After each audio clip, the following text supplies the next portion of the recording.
To get the reading started, I'd like to introduce Joshua W. James, reading from his first book, Hours of Wealth. Josh is the author of a story called Dead Elephants that was selected as a winner in the Toronto Star Contest, and he divides his time between Newmarket and Toronto. So without further ado, Josh James.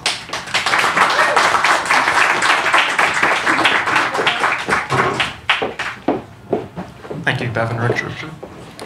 And thank you all for coming out and helping us celebrate publishing in Canada, which is alive and well. So this is from a short story called From Out of the Belly. It's a brief setup. It's a morning in a kitchen. There's a baby in a high chair and a very pregnant mother. My attempt to drink in the morning sunlight spilling over the begonias is aborted as Mama stands to answer the phone. She lifts the handset off the wall cradle, her belly imposing itself between me and the sun. From the shadows, I listen to her conversation. Hello? A pause. Then she turns slightly away, possibly so that I can't read her lips, and she mutters, "No, I can't talk. I'm busy, because I have nothing to say." I have a suspicion that Daddy is on the phone. I wonder where he's staying. Mama says he crawled away. It's so hard to tell if she's serious sometimes. Mama continues, her voice rising. "Because you're a good-for-nothing, unkempt, vile, salacious little troll, and I'll not have you anywhere near Simon or myself." She hangs up, and not politely. Mama stands rigid, seething below her wiry bangs. Then she composes herself and pivots on her heel to face me. For a moment, a faint promise of sunlight flashes, but she steps forward and eclipses me again. My head slumps forward and whacks my food tray despondently. "Oops, here we go," Mama says, lifting me back up to sitting position. "You're all right," she rubs my head. "Oh, look," she says, reaching across the tray and plucking something off the table. "It's Mr. Puppet." She slips her hand into the listless puppet, and it springs to life. I like this game, so I laugh and stare. "Say hello, Mr. Puppet." "Hello," says Mr. Puppet. Mama's good at voices. She explained to me once how she does this. Ventriloquism, she told me, wasn't what everyone else thought it was. Most people think it's a way for funny people to cast their voices and make it look like a smart aleck puppet is telling all the good jokes. But Mama told me what really happens is that someone who has very good listening and speaking skills, like super 20/20 hearing and a silky razor-sharp voice, the kind that could convince rainbows to tie themselves into knots and convince snakes to eat their own tails, those people are able to talk to the spirits of the dead. They need perfect hearing because the dead drift along, not making very much noise at all, just the gentlest of hums and sighs. And when they hear them, they use their sweet-talking tongues to compel the dead to speak. The voice is amplified by the special person's belly. Otherwise, nobody else would be able to hear what the dead say. Each spirit's voice is different, quite colorful. Who would have thought that the unquiet spirits actually have a plethora of entertaining voices? Many have recurring roles.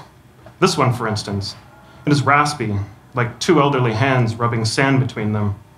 It always returns to do the voice for Mr. Puppet. "And how are you, Mr. Puppet?" Mr. Puppet has curly black hair, a red nose, a purple shirt, and black eyes. Shark's eyes. "We are angry." Mama frowns and looks from me to Mr. Puppet. "Why are you angry?" "Because Daddy is a loser. Daddy is no good. Daddy drinks a lot and spends all his time down at the Frisky Firkin with the pretty young waitresses, when he should be at home doing his part around the house." Mama feigns shock, but I can see right through that.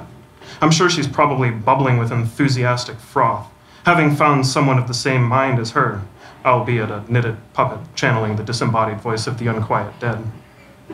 Mr. Puppet ends his cackling tirade and silently jerks a few times. If you don't interact with Mr. Puppet for a while, he twitches and struggles, as though trying to loose himself into the world. Mama senses his disquiet and redirects the conversation. "What have you done today, Mr. Puppet?" Mama asks. "We've been to the park." says Mr. Puppet. Mama squints. Now, Mr. Puppet, it isn't nice to fib. You couldn't have gone to the park, you have no legs. Mr. Puppet is silent for a moment, looking at me with his black eyes. We've been to the park, said Mr. Puppet again. Okay then, says Mama. If you've been to the park, how did you get there? Did someone take you? Mama smiles at me and winks. Sure she has caught Mr. Puppet in a fib. Mama hates fibbers. I never fib, because I can't talk yet. I wonder if Lord Bellykicker, may he choke on his meconium, will fib. The little bugger. We crawled, says Mr. Puppet. We pulled ourselves with our arms. We even got run over when we crossed the street, and it hurt. Wow, Mr. Puppet is quite the chatty Cathy today. I think we'd like to hear a different story, Mama says. And when we finally got to the park, we slithered through the dirt until we found our mommy. Okay then, that's quite enough out of you. Mr. Puppet shivers. She was covered with dirt and so cold. That's enough, I said. You speak when I want you to speak. Mama tears Mr. Puppet off her hand and throws him across the kitchen. Just then, the runt gives her a kick. I see her belly wobble from the inside. It must get her in the bladder because she dashes off to the bathroom.